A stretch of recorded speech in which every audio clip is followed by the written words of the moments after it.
So we were just briefly talking about elitism there, and the question I had was, well, how big did we make our elitism? I saw 1, 2, you said like maybe 4, 5, you said 1 or 2? 2, you 1. And typically, we don't want, why do I have this up there? Let's change this. We don't want elitism to get too big, because if we do, think about what that would mean. I mean, one of the big things that I've been emphasizing was we want to encourage diversity. Let's hit a pause on that and say, how can you tell if elitism is working? Well, from this plot, I wouldn't be able to tell if elitism was implemented or not. But if I ever saw the best fitness go down, it looks like worst as it goes horizontal. It doesn't look like any go down. If you ever see it go down, that's how you know very, very, very, very, very likely, depending on the problem, it could differ depending on the problem, but very likely elitism is not implemented. If you don't see it go down, well, that doesn't mean elitism is implemented, it's just you can't guarantee. If you ever see it go down, chances are it's not. Because elitism, the whole point is the best one will always remain in the population. At least the best one will always remain in the population. If it ever goes down, well, clearly elitism wasn't there. All right, so we don't want the number that we are by default promoting to the next generation. Let's hit pause again. Why do we want elitism? Well, it is possible that by luck of the selection, we obliterate, we lose the best candidate solution. And that could be a bad thing. Maybe it's not that big of a deal, and honestly, in practice, a lot of times, it's probably not that big of a deal. But people said, well, let's guarantee the top number of candidate solutions automatically get promoted to the next generation no matter what. That way we'll never lose what was good. So they get copied and put into the next generation. They're still available for selection and, for selection and mutation and just the variation operators. But let's not lose what's the best. And it tends to have a good positive impact on the quality of results in terms of both the final quality of the results and the run times. It can speed things up. As you can imagine, that would. Because if we're taking 3 steps forward and then 1 step back every so often, obviously it's going to take a little longer to get to where we're going, and we just walk there. But we don't want elitism to be too big, because as soon as we do, we are going to probably hurt diversity in the population. We are going to effectively push the population to have a higher proportion of what's good. And what's good, if they're all similar, well, yeah, you're going to obliterate diversity in the population. And that's a very bad thing, because remember, and it's hard to wrap your head around this until you have a lot of experience with it, and that's what's funny about this type of computing, is our intuition will work, but it takes a little bit of effort to flip the switch to go to the intuition on population-based searches versus one thing. Just because, and this is going back to diversity and why diversity is so important in the population, just because the final metric I'm caring about is encouraging one thing, that will be at odds with diversity. Because diversity wants to be different, but if we're exploiting what's already good, it's going to want to not be different. So these things are at odds. But diversity is critically important for the population and ultimately the search as a whole. Our final goal is what we've tinkered with in the code to guide it to what we want. Imagine for a moment, I actually didn't even have an objective. Imagine I didn't have any selection pressure and I would just hit run, right? What would happen? Well, chances are the plot would look all chaotic. So there's got to be at least something that fitness is kind of pointing us in a direction, but that doesn't mean that that is ultimately a good thing. It means that that's what we picked as the programmer before we hit run. I don't know if it's clear what I'm saying. Maybe it's half clear, but as you get more experience, it'll become a little bit more clear. But you got to remember, systems all systems that exist evolved into what they were. Even if they were designed by humans, they will evolve over time based on what we observe to be good about a system, and maybe we change it a little bit. The dynamics of how it evolves could differ, whether it's like a natural system or not. But you figure the way this university operates evolved. There was design decisions on how each department and whatnot interact and do everything. But at the end of the day, once it runs, it'll settle into what it does. And that settling, no one really guided it. It just kind of happened. Our economic system evolved, right? Our economic system is really interesting because there's this famous phrase called like the invisible hand. Had anyone ever hear that? The invisible hand? The invisible hand is guiding it. But there's no guiding force really behind our economic system. There are, I mean, don't get me wrong, there's policies and whatnot, but as a whole, there's no one individual, there's no omnipotent power guiding it. It's far too complex, no one ever could. And what's really interesting is we get what we call emergence, emergent behavior. We get something special happen that's almost like greater than the sum of its parts.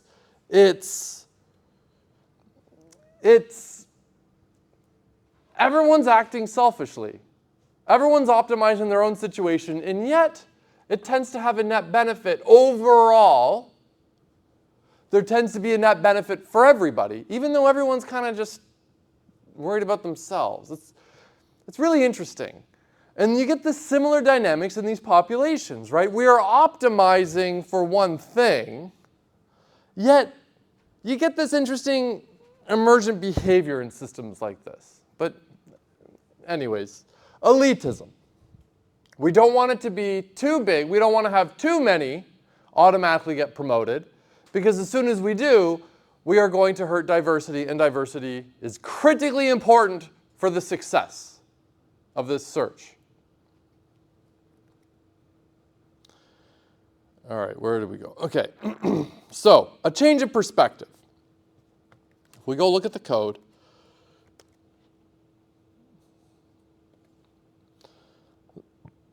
this is our fitness. Our fitness is,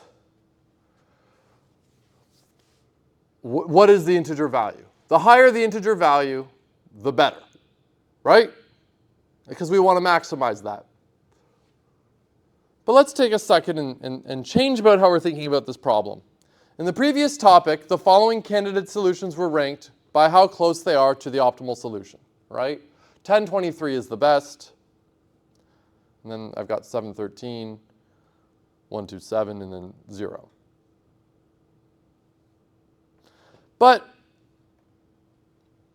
this ranks them based on what the candidate solutions mean in terms of the problem's ultimate objective, the integer value.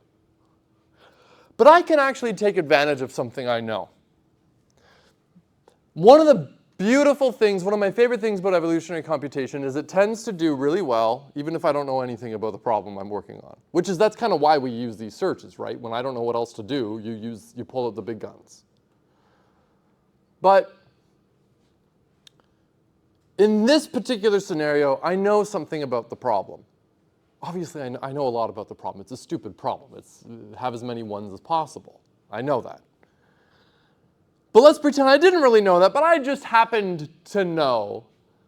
Like, well, I know, not only do I want to maximize that integer value, but I know by the nature of what the genotype space is, that's the encoding, and then the phenotype space. The phenotype space, that's the integer value. I was optimizing the integer value, something in the phenotype space.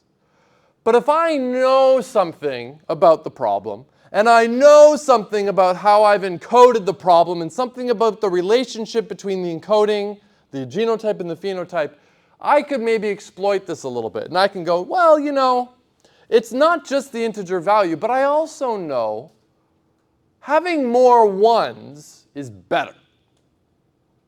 Right? You would all agree with that. In fact, look at this.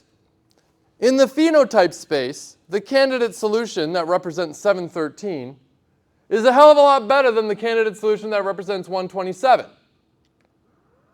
It's like 6, 7 times as much, right? It's way better. But if you go and look, 127 actually has more ones than 713. So it's closer to the optimal in the genotype space. Consider this particular example. I have 512 versus 511. Knowing what we know about the genotype space, something about this problem and the encoding that we can exploit for our benefit in the search, in the evolutionary algorithm, although 512 is obviously closer to the optimal in terms of the integer value, 512 is a hell of a lot further away to the optimal in the genotype space versus 511. Should be pretty obvious. Why?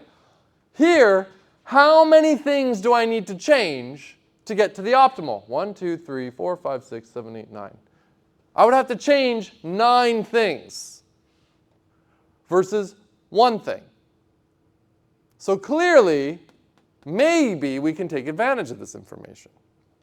So before, the candidate solutions were ranked based on what they mean in the problem space, the phenotype space. But by counting the number of ones, we're worried more about the genotype space. So here's an alternative fitness function. First, I'm just checking for an exception. If the length of the chromosome is 0, well, just throw an exception. You can't calculate. You can't. Right? How many zeros are there? I guess it could return 0, but probably there's an issue there, right? What's the fitness of that? Well, there's nothing to really evaluate. Otherwise, count the number of ones. Basically, create a running total number of ones, loop over the chromosome, and add whatever the bit value is to the running total. Since it'll either be a 0 or 1, you're just effectively counting the number of ones, right?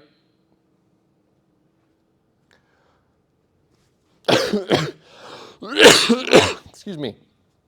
Now, whenever doing evolutionary algorithms, almost always, the thing that's going to take the longest in your search, if you ran a profiler on your code while running it, the thing that's going to take the longest to run is the fitness evaluation. That's going to be running the most. You figure you have to evaluate every chromosome for every generation.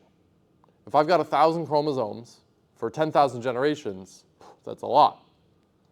So it's important to also be aware of the computational complexity of these algorithms as well, these functions. So if I came up with a better fitness function, but its computational complexity is catastrophically worse than another, well, we have a decision to make. Fortunately, these are both linear, right? If we go look at, no, I don't have it. Let's go here. If you look at this one, it just loops over each bit and then converts it to the int. Here, we just loop over each bit. So it's linear, proportional to the length of the chromosome, fortunately. So we don't have to worry about that. But yeah, here's a new candidate, or here's a new fitness evaluation. So here's what you're going to do.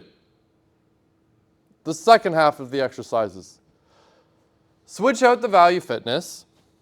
So we'll go in the code here. Where's the fitness? Choices, append, generation, fitness. Instead of using value fitness, switch it to what do I call it? One's fitness?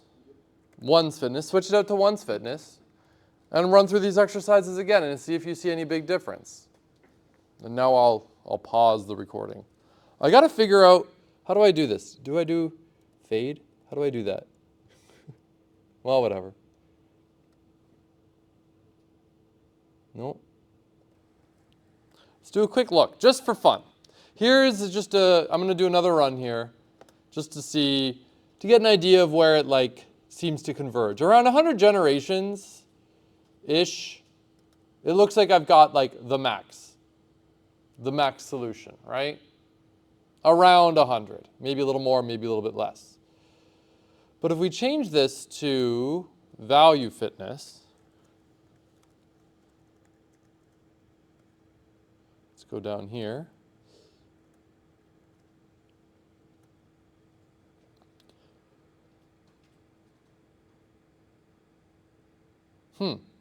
I mean, it looks like we're getting the optimal way faster. Or is it even in fact the optimal? I'm curious. It's converged, but is it the optimal? I mean, it looks like it is. I don't see any zeros. I wonder what happens if we do like bit string length of 1,000. See what happens here. I mean, the trouble with these plots at this stage is the scale. The y-axis scale is so messed up because of how like big it is, right? Oof. Here, I mean, it's clearly converged, but at the end, I don't know if we have the optimal. I'm seeing a lot of zeros in the population, right? So looking at this plot, again, the scale is messed up. There very well may be the optimal solution in this population. But my intuition is telling me if the population's converged and I'm seeing this many zeros in the population, probably haven't found the optimal. Let's go back down here and go back to one's fitness now. See what happens. Ones.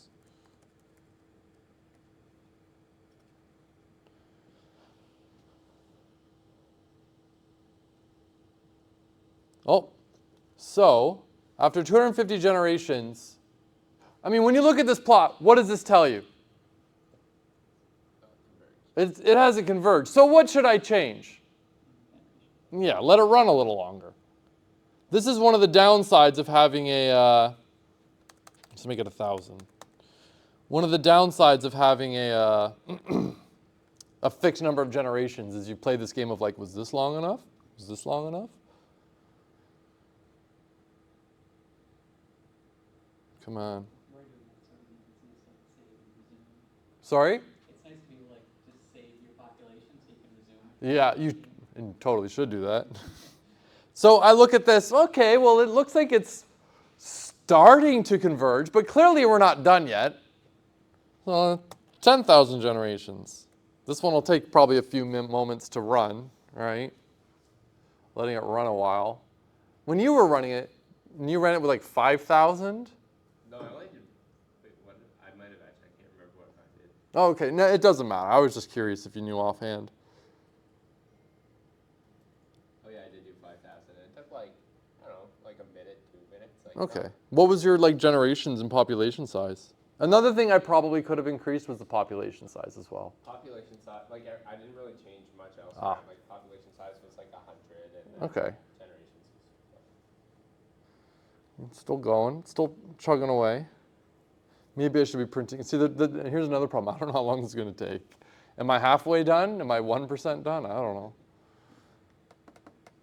We'll let it run for a moment, see if it converges. One thing I want to make sure is impressed on you here is, if it wasn't obvious yet, which maybe it shouldn't have been at this stage, but this process that what you're doing right now of just tinkering, how did this affect, did I get better results? Did this happen? Did that happen? What you're doing right now, this is working with a genetic algorithm. You implement it, you hack it some more, you hack it some more, you hack it some more, you make a change, you hit run. Did it work? Did it work? Did that work? Did this work? What you're doing right now, this is how you do it. You are active, like you are working with it right now. You're doing exactly what you should be doing when playing with a GA.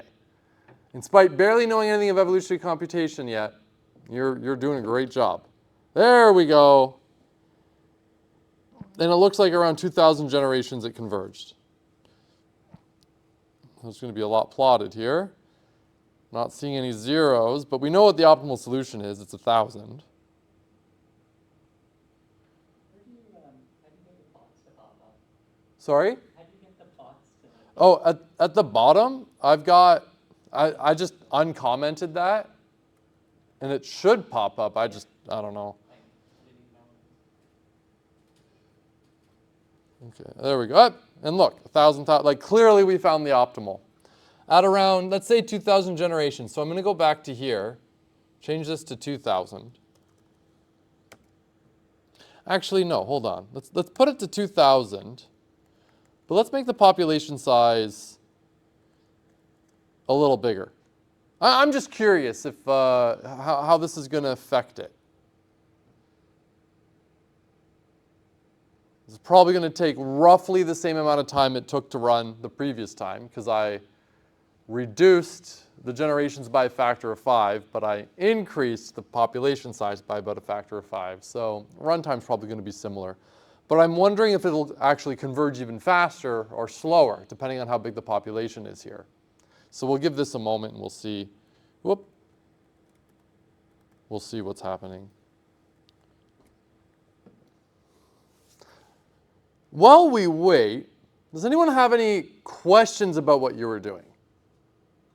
Any phenomenon you observed? Did anyone observe anything particularly interesting? Not really. I did something a bit different. So I thought it was kind of silly to use the ones fitness because it presupposes that you know the optimal solution. Rather than that, I compared it to the solution from the Paragus generation. Just looked at it. So you're right, it does presuppose, but we're pretending we have an inclination to know that there's something about the problem we can exploit to maybe help.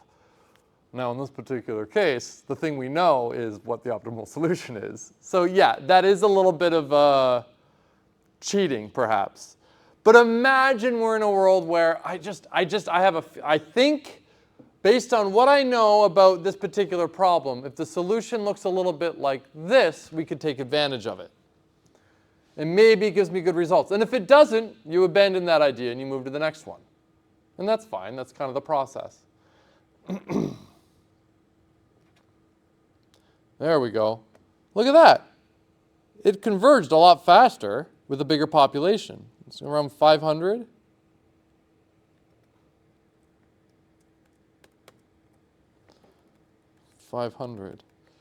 We'll run it one more time.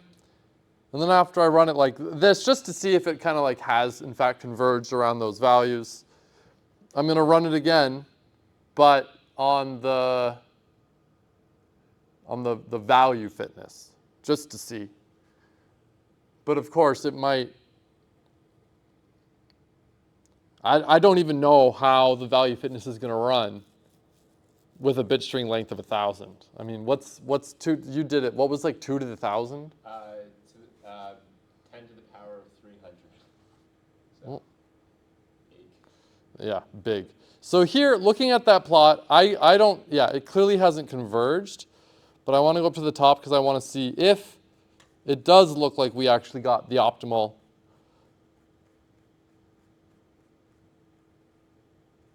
Oh, it won't even let me go anymore. All right, that's interesting.